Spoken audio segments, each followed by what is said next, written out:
Muito bem. Como você sabe, você que tem participado das reuniões este semestre, hoje nós estamos fazendo a nossa terceira reunião do semestre. O tema é excelência, compromisso com a excelência.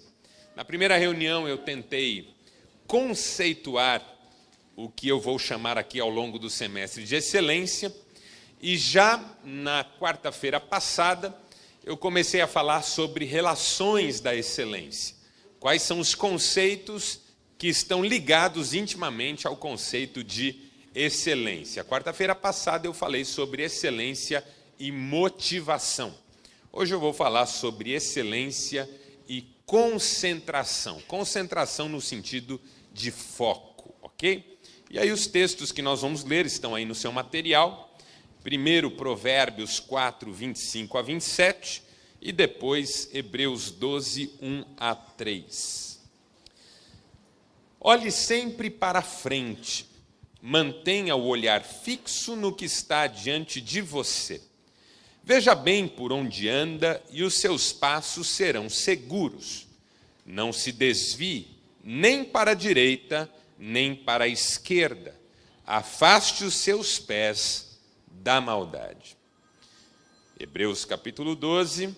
Portanto, também nós, uma vez que estamos rodeados por tão grande nuvem de testemunhas, livremo-nos de tudo que nos atrapalha e do pecado que nos envolve e corramos com perseverança a corrida que nos é proposta, olhando firmemente para Jesus, autor e consumador da nossa fé.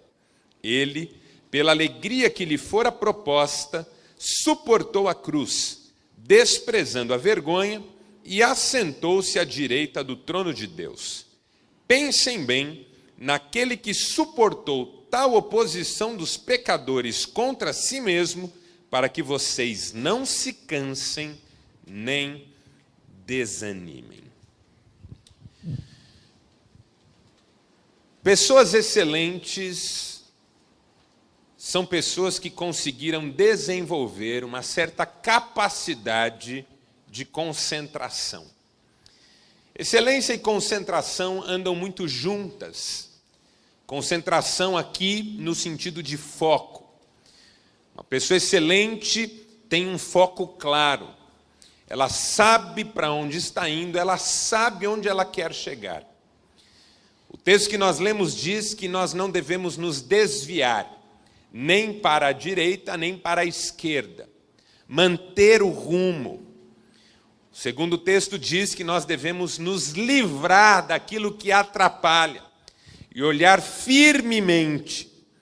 A ideia de olhos focados, firmes, que sabem qual é o alvo, que sabem qual é a direção, que sabem para onde se deve ir, onde se deve chegar.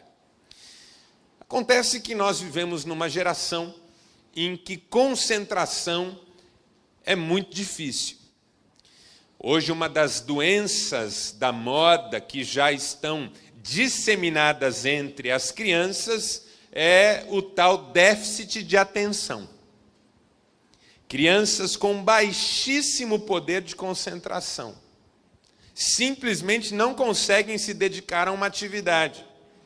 Perdem o interesse rapidamente, mudam de humor rapidamente, mudam de foco rapidamente. Pessoas que não têm foco, que já fizeram de tudo nessa vida e não se sentem realizadas. Excelência envolve concentração. Por isso eu queria falar com você hoje sobre o que eu vou chamar aqui de os 4 inimigos da concentração. E nós vamos tentar não só identificá-los, mas também, de alguma maneira, enfrentá-los, vencê-los. Primeiro inimigo da concentração é a infinidade de informações, oportunidades, alternativas, possibilidades que nós temos diante de nós o tempo inteiro, todos os dias. Essa é uma característica da chamada pós-modernidade, que costuma levar o nome de pluralismo. O que é pluralismo? Pluralismo é o que acontece quando você decide trocar o seu carro. Você está com um carro que já não atende mais os seus anseios, tem algum dinheirinho guardado ou alguma capacidade de financiar essa diferença, e aí decide que vai trocar o carro. Primeira coisa que você pensa: preciso visitar uma concessionária. Vamos imaginar que a bênção é poder ter um carro zero. Vou visitar a concessionária. E aí você começa a pensar que concessionária você vai visitar, que marca de carro você quer. E aí você já tem uma infinidade de marcas. Pode ser Hyundai, pode ser Toyota, pode ser Honda, pode ser Nissan, pode ser Kia, pode ser Volkswagen, pode ser Chevrolet, pode ser Fiat, pode ser Ford, pode ser Chrysler, para alguns aqui talvez possa ser até Ferrari, eu não sei. Mercedes, BMW. Gurgel não tem mais, Radamés. Nem Lada, irmão.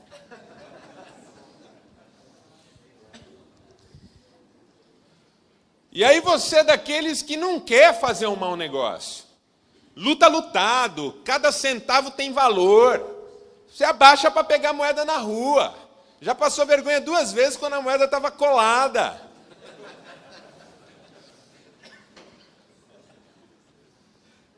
Então você faz um roteiro. Hoje eu vou nessa, amanhã eu vou naquela outra. Eu estou pensando em gastar até 70 mil, 80 mil, e eu quero o melhor custo-benefício. Então você vê o Corolla, você vê o Elantra, você vê o Fluence, você vê o Kia, Cerato, você vai vendo os carros, o Cruze, você vai vendo os carros e perguntando para o vendedor o que esse tem, o que esse não tem, qual que é o preço que ele faz, a taxa de juros do financiamento, monta uma tabela, chega em casa com um prospecto, você está num verdadeiro MBA. Faz test drive, discute com colegas, entra na internet, pesquisa sobre o carro, vê lá quem reclama do carro, quem elogia o carro, e vai filtrando. Uns você já descarta, outros vão para a lista do top 10, esse aqui talvez, esse aqui talvez. Você fica lá 3 meses para decidir comprar um carro. Aí finalmente compra. Compra lá o X. Compra o carro X. Aí você compra o carro X todo feliz, confiante que fez o melhor trabalho de pesquisa, é o melhor custo-benefício, fez um bom negócio. Não comprou por impulso, fez um bom negócio.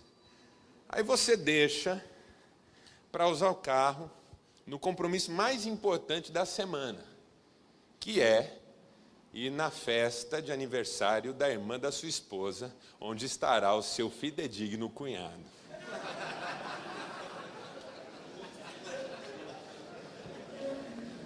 Então, para que ele não tenha dúvida sobre a sua vitória e o seu sucesso, você nem tira o plástico do banco. E estaciona na frente da casa do cunhado, o cunhado sai. Carro novo, tá roubando. Você diz, troquei. Aí ele vai dar uma olhada no carro. E homem olhando o carro alheio é todo um jogo. É como se o carro alheio fosse uma fera, porque o sujeito faz movimentos ninjas.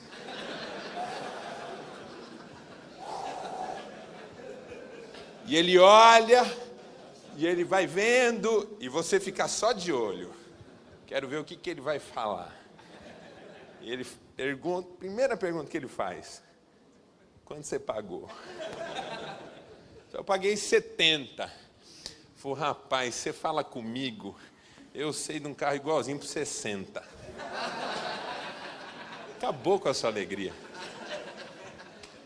Pluralismo significa infinidade de opções, a ponto de eu sempre fazer a escolha errada. Senhora, sua esposa liga para você, você está no trabalho, ela diz, meu bem, Por favor, passa no mercado, pega uma lata de molho de tomate para eu pôr na macarronada hoje à noite. Ah, tá bom, querido, eu passo. Não esquece, hein, bem? Não, não esqueço, pode deixar. Passa 5 minutinhos e chega um torpedinho. Ó, não esquece, hein? Aí passa mais 10 minutinhos, outro. Ó, não esquece. Aí, fim do dia, você sai do trabalho e vai para onde? Para casa. Não tem a menor ideia de que você tem que ir no mercado. Aí ela liga. E aí, comprou? Ah, não, eu precisei passar em casa, mas estou indo. Vai no mercado, entra no mercado, pega uma cestinha para comprar um molho de tomate. E aí vai no primeiro corredor, que geralmente tem bebida. Aí você vê o vinho, se interessa, lembra que tem jogo do Corinthians. Não, o jogo do Corinthians vai comprar cachaça mesmo. Aí... pega lá umas latas de cerveja, eu vou chamar fulano, ele gosta dessa aqui, já pega, vai andando pelo corredor, aí vê um queijo, pô, seria legal um queijo, acho que eu vou pegar uma linguicinha, vou fritar para tomar com essa cerveja, e vou pegar um docinho, porque ninguém é de ferro, e aí quando você está no meio do mercado, com a cesta cheia de coisa, você não lembra o que a esposa queria. O que você faz? Liga para ela. Bem, o que era para eu comprar mesmo? Ela fala, molho de tomate. Ah, ok, lembrei. Pergunta para a mocinha, onde é que tem molho de tomate? Ela fala, naquele corredor. Quando você chega finalmente, depois de 48 minutos, na gôndola de molho de tomate, o que você faz? Liga para a patroa de novo. Porque é o seguinte, tem 200 marcas, tem molho de tomate, tem extrato de tomate, tem polpa de tomate, tem com pedaço, tem sem pedaço, tem com erva fina, tem sem erva fina, tem diet, tem para quem tem diabetes, tem para quem tem problema mental, que é o que usa lá em casa. E você quer saber qual é? Nós vivemos numa sociedade em que você tem infinitas opções até para comprar molho de tomate. A vida nos distrai. Nós somos bombardeados com uma série de informações alternativas. E o pior é o seguinte, qual que é o pior dessa história, brincadeiras à parte? O pior dessa história é que em meio a tanta concorrência, as coisas precisam chamar a sua atenção, os produtos precisam da sua atenção, as oportunidades precisam da sua atenção. E cada vez mais, cada produto, cada ideia, cada oferta que quer se destacar, precisa convencer você que o que está em jogo não é só a sua escolha, é a sua felicidade. Hoje você assiste um comercial de churrasqueira, e a questão não é você ter uma churrasqueira que não oxida ou que é fácil de usar. A questão é você ter uma churrasqueira que faça você feliz. Sua esposa assiste a propaganda do sabão em pó e na cabeça dela não está a ideia de que o sabão em pó vai tirar a mancha da camisa, mas que o sabão em pó vai dar para ela aquela vida que a atriz da propaganda tem. Porque até em propaganda de aspirador de pó, a moça que está limpando a casa está de taiê e colar de pérola. Cada produto que é feito hoje nesse mundo, plural, competitivo, de concorrência acirrada, precisa convencer você de que se você não tiver, você não será feliz. E você começa a acreditar nisso. E começa a achar que se você não tem, você não é. E aí começa a querer ter de tudo. E qual que é o problema de querer tudo? Que quem quer tudo acaba sem nada. Quem tudo quer, nada tem. Um ditado que os nossos avós nos diziam e que se torna cada vez mais óbvio na nossa vida. Uma geração que tem infinitas possibilidades e nunca está satisfeita com nada. Com nada. Se eu quero foco na minha vida, se eu quero olhar para o alvo e ir na direção dele, eu não posso me desviar. Eu preciso ter clareza que é lá que eu tenho que chegar e não me deixar distrair com tantas ofertas desse mundo. O que Deus diz para Josué antes da conquista da terra: seja forte e corajoso, não se desvie nem para a esquerda nem para a direita, porque se você se desviar em cada atalho, em cada distração, você não chega nunca. Segundo inimigo da concentração é o que eu vou chamar aqui da existência de conteúdos interiores mal resolvidos. Conteúdos interiores mal resolvidos. Isso também tira o foco da gente. Por exemplo, seu filho vai prestar vestibular. Ele quer medicina. É um foco. Então ele estuda para o vestibular, ele faz cursinho, você paga o cursinho, e ele quer medicina, e ele se inscreve no vestibular de medicina, e até você acredita que ele vai entrar na faculdade de medicina porque o menino é inteligente e estudioso.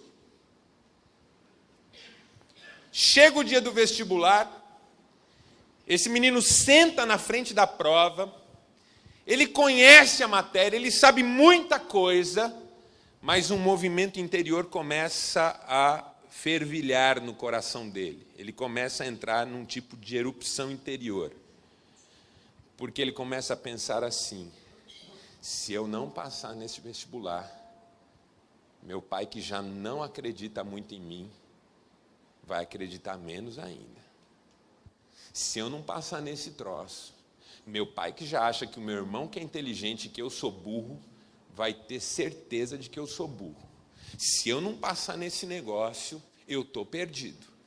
E aí, os conteúdos interiores dele, mal resolvidos, começam a invadir toda a percepção dele, todo o pensamento dele, a ponto de ele não conseguir mais se concentrar na prova. Porque ele não está mais diante de uma prova de vestibular para um curso de medicina. E ele só tem 17, 18 anos, se não passar dessa vez, tenta na próxima, ninguém tem pressa. Ele está agora diante de um abismo que ele tem que pular, que ele tem que cruzar, e ele só tem uma chance, caso contrário ele morre. Muita gente fracassa nas tentativas que faz, não por causa da incapacidade de lidar com aquilo, mas por causa de conteúdos interiores que não estão resolvidos. Complexos de inferioridade, ressentimentos, mágoas, tristezas. Homens que perdem oportunidades maravilhosas de seguir em frente num projeto, porque desanimam rapidamente e logo já estão tentando fazer outra coisa, e quando parece que vai dar certo, abandonam para tentar outra coisa, estão correndo atrás de sabe Deus o quê. Participam de 10, 15, 20, 30 projetos ao longo da vida, não concluem nenhum. Não tem foco, por causa de conteúdos interiores mal resolvidos. Um desejo de se provarem. Quantos homens não conseguem construir uma carreira de longo prazo porque, na verdade, estão atrás de um grande golpe de sorte? Estão atrás de uma tacada única, sensacional, definitiva, que resolva suas vidas de uma vez por todas. Um bilhete de loteria. Não tem foco. Estão sempre dispostos a deixar o certo em nome do duvidoso. Erasmo de Roterdã, no livro Elogio à Loucura, escreveu assim: o que são os homens sempre prontos a deixar a verdade para correr atrás de suas ilusões? Eu preciso deixar Deus mexer nos meus conteúdos interiores. Eu preciso fazer isso. Se eu estou percebendo que não estou conseguindo focar, que não estou conseguindo me motivar para determinado fim, se eu estou percebendo que a minha vida não deslancha, que eu não tenho alegria naquilo que eu faço no dia a dia, antes de mudar, eu preciso pedir a Deus que trabalhe os meus conteúdos interiores. Porque não adianta eu tentar resolver a minha vida exterior se a interior está uma bagunça. O homem sempre será no exterior reflexo do seu mundo interior. Por isso que o livro de Provérbios diz que tal como um homem é no seu coração, ele é também na vida. Por isso que o provérbio diz, sobre tudo que você deve guardar, guarde o seu coração, porque dele procedem as saídas para a vida. Por isso que o provérbio também diz, filho meu, dá-me o teu coração. Porque se o meu coração não está bem, o meu mundo exterior não está bem, o meu casamento não está bem, minha mulher nunca vai ser como eu queria que ela fosse, porque por mais que ela até se esforce, quantas mulheres nossas, irmãos, nossas que eu digo assim, a minha, a sua, não as nossas para mim, ok? Se esforçam para nos agradar no casamento, se esforçam. Você já deve ter ouvido da sua esposa, nada que eu faço para você está bom. Como também já deve ter dito algumas vezes. Porque algumas pessoas simplesmente nunca estão felizes com nada. Se tornam críticas, amargas, ásperas, ácidas. Sabe aquele amigo para quem nada está bom? Sempre reclamando de tudo. Conteúdos interiores mal resolvidos. O escritor russo Dostoiévski escreveu que o coração do homem tem um vazio do tamanho exato de Deus. Se eu não deixá-lo preencher, eu vou continuar tentando preencher a minha vida com coisas que não têm esse tamanho todo, para trazer paz para o meu coração. Posso ficar mudando, vou mudando. Uma hora estou com uma, outra hora estou com outra, estou fazendo isso, outra hora estou fazendo aquilo. Correndo, mas para onde? Para onde? Sabe criança em shopping center? Encantada com as oportunidades, com as possibilidades, com as luzes, com as cores, mas sem saber o que fazer. Primeira vez que eu fui com meu irmão e o seu filhinho pequeno num shopping center, era uma das primeiras vezes do menino também no shopping. O menino não sabia para onde olhar. E aí ele olhava uma coisa, olhava outra e quis descer do colo do meu irmão. E quando meu irmão pôs ele no chão e ele olhou tudo aquilo, o que ele fez? Correu, saiu correndo. Aí corria de um lado, corria do outro, corria de um lado, corria do outro, olhava para a gente, saía correndo de novo. E o meu irmão dizia, fulaninho, vem cá, fica aqui. E o menino corria. Eu já me senti como ele, correndo de um lado para o outro na vida, sem saber para onde ir. Correndo atrás do quê? Preencher o quê? Conteúdos interiores mal resolvidos podem ser inimigos do foco e da concentração. Terceiro. Deixa eu pegar minha colinha aqui. Terceiro inimigo da concentração é a supervalorização de incidentes e contratempos. Isso também é um problema para a concentração. Supervalorização de incidentes e contratempos. O que eu estou querendo dizer com isso? Que eu e você fomos criados com a ideia de que a nossa vida tem que ser uma carreira meteórica, sempre ascendente, sem percalços. Por quê? Porque qualquer percalço faz a gente achar que as coisas nunca vão dar certo para nós. Sabe aquele seu amigo que está mal no casamento, o filho não fala mais com ele, a casa dele está um caos, e aí você sai com ele, e ele está sem trabalho, e você decide passar uma manhã com ele, e você entra no carro dele, ele vai dirigindo, de repente ele dá uma ralada no carro, num poste que deu aquele passo de lado que os postes às vezes dão. Eu não sei porque eles fazem isso. E ele está com a vida tão bagunçada que ele desce do carro, vê aquele ralado, e ele xinga todo mundo, e ele chuta o carro, e você pega ele no braço e fala, calma, cara. E ele, que calma nada, minha vida é uma droga, eu queria morrer. E você fala, por causa de um ralado. Aí você mostra o seu carro, que nem esses dias um amigo meu ralou o carro, falou assim, pô, rapaz, estou tão triste, ralei o carro. Falei, então vem ver o meu que você se alegra. O meu só falta um canto para ralar, só um. Mas eu estou deixando para o dia do meu aniversário para ser um momento especial, assim. Por causa de um ralado você está assim? É porque cada pequeno contratempo, cada pequeno incidente faz parte de uma noção de que a vida não vai dar certo. A pessoa deixa de focar o macro e passa a focar o micro. Vou dar um exemplo. Um dos textos mais curiosos do Novo Testamento é um em que Jesus deixa os seus discípulos entrarem num barco, saírem navegando, a noite cai e ele vai encontrar os seus discípulos andando sobre as águas. Claro que eles ficam apavorados, não estavam esperando que Jesus fosse a pé. Jesus está chegando perto do barco, eles gritam, e Jesus grita do outro lado, calma, sou eu, só caminhando. E Pedro diz assim, se és tu, manda-me ir ter contigo, mas não vem aqui não. Eu acho que é uma proteção, entendeu? É melhor eu ir aí do que o senhor vir aqui. Aí Jesus diz para ele, vem. E ele vai. Porque o fascinante nesse texto é que ele vai. Ele aceita o desafio de ir.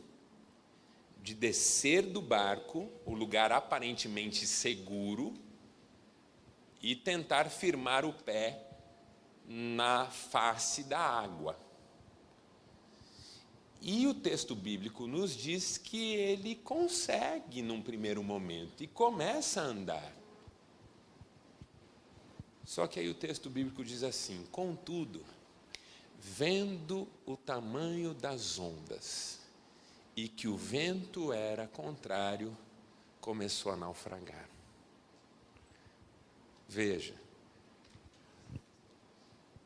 enquanto ele olhava para Jesus, o texto que nós lemos diz, olhando firmemente para Jesus, ele andava sobre as águas, o que parecia impossível estava acontecendo. Mas quando ele tira o foco e coloca o foco nas circunstâncias, ele começa a naufragar, porque toda vez que o seu foco for o seu problema, você afunda junto com ele. Eu não posso ter foco nos meus desafios, nas minhas dificuldades. Eu não posso transformar a minha vida num tema único, monótono a respeito dos meus problemas. Eu não posso viver em função dos meus incidentes, contratempos e dificuldades. Eu preciso saber onde eu estou indo. Obstáculo eu só supero se estou comprometido com a sequência do caminho. Eu não supero obstáculo só pela alegria de superar obstáculo. Então, ele olha para Jesus de novo. E Jesus o toma nos braços e o ajuda a caminhar e entrar no barco outra vez. Toda vez que você olhar para Deus, você vai caminhar.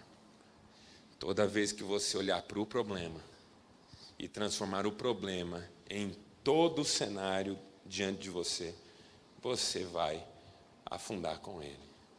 Pessoas que só olham para o problema, mesmo que queiram solucioná-lo, acabam desmoronando com ele. Porque o problema não pede, em primeiro lugar, que você pense na solução. O problema pede, em primeiro lugar, que você pergunte quem é você. Porque se o problema pede solução, à medida em que eu não vejo solução, eu desespero. Mas se o problema pede autocrítica, mesmo sem solucioná-lo, eu já cresci. Vocês entendem isso? Se o problema pede solução, enquanto a solução não estiver clara para mim, eu estou desesperado. Se o problema pede amadurecimento, só o fato de eu assumi-lo com coragem já significa que eu estou crescendo. E Deus vai me ajudar, porque Ele nunca me abandonou.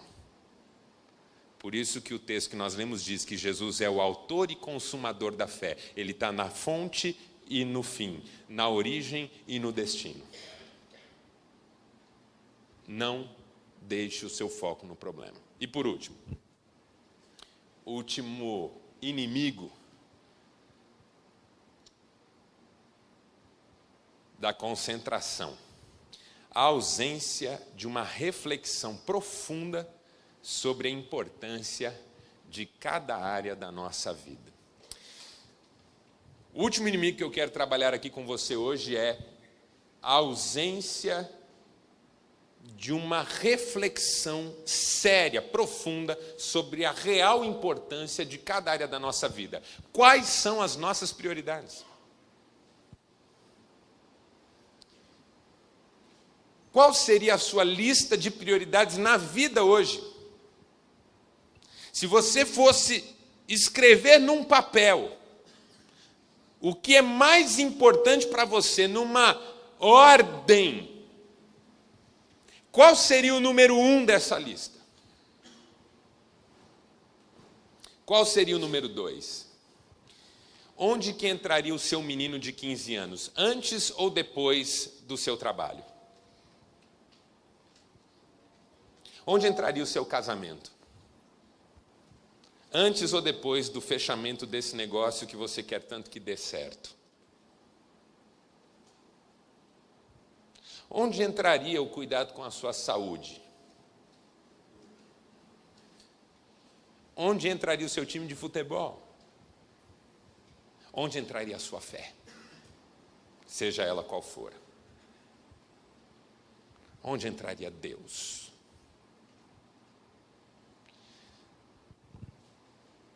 Porque se o número 1 é Deus, todo o resto tem que estar submisso a essa prioridade. Jesus disse em Mateus capítulo 6, verso 33, busquem em primeiro lugar o reino de Deus e a sua justiça, tudo mais será acrescentado. Você estabelece uma prioridade, que é Deus, e deixa o resto ser acrescentado na sua vida, e será. Não quer dizer que você não vai fazer mais nada, quer dizer que a prioridade está definida. Você estabelece a prioridade que é o seu filho e decide o quanto você está disposto a abrir mão de tempo com ele em nome do seu trabalho.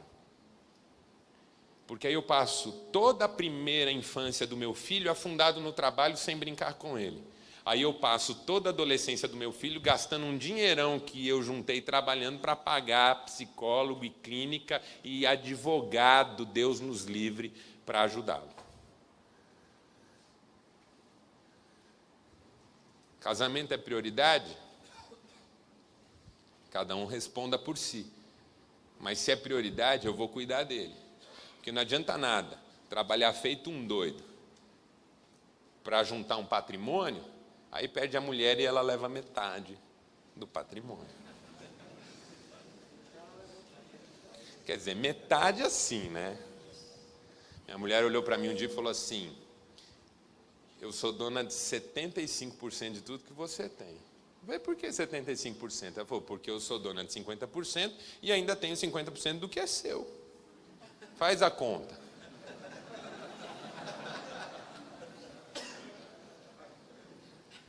Aí eu fiz a conta, também não dava quase nada. Falei, vamos ficar junto que está melhor. Pelo menos a gente dorme quentinho. Eu preciso saber quais são minhas prioridades. É a tese do Covey, no livro Primeiro Mais Importante. Eu preciso viver nos quadrantes da importância na minha vida, porque eu acabo vivendo nos quadrantes da urgência. E quando eu escolho viver nos quadrantes da urgência, a urgência se impõe na minha vida, tem a causa dessa urgência importância ou não.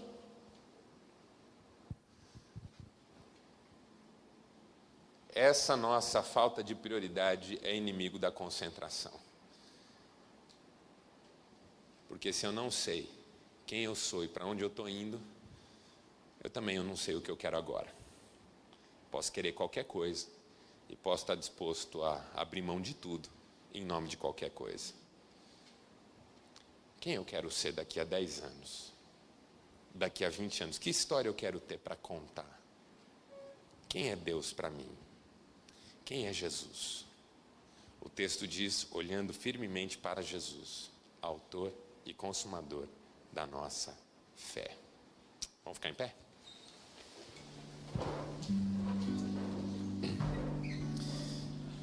Feche seus olhos só para uma outra palavrinha de oração. Eu não sei no que você crê exatamente, não quero interferir muito nisso. Apenas dizer que todos nós precisamos de foco nessa vida. E aquilo que a gente acredita estabelece o valor das nossas prioridades. No que é que você acredita? Você quer ser excelente? Vai precisar de foco. E só vai conseguir focar quando valores, princípios, convicções, fé estiverem claros na sua mente e no seu coração. Pense nisso. Eu vou orar por você. Pai, abençoa-nos, porque às vezes nós andamos em círculos. E mesmo quando a nossa vida é tudo que outra pessoa gostaria de ter, é possível que nós não estejamos assim felizes conosco. Perdemos o foco. Ganhamos o mundo e perdemos a alma, como Jesus disse. Não é o que nós queremos. Dá-nos sabedoria, dá-nos excelência, dá-nos foco, concentração. Que todos os nossos esforços estejam concentrados na direção das nossas prioridades. Eu tenho certeza que o Senhor vai nos ajudar a cuidar de tudo. Porque mais do que nos ajudar, o Senhor cuidará de tudo para nós. Buscar em primeiro lugar o reino e a justiça, diz a tua palavra, e tudo mais será acrescentado. Dá-nos entender o que isso significa na prática, Pai. É o que eu te peço em nome de Jesus Cristo. Amém. Valeu, Deus te abençoe, bom descanso. Até quarta-feira que vem, se Deus quiser. Tchau.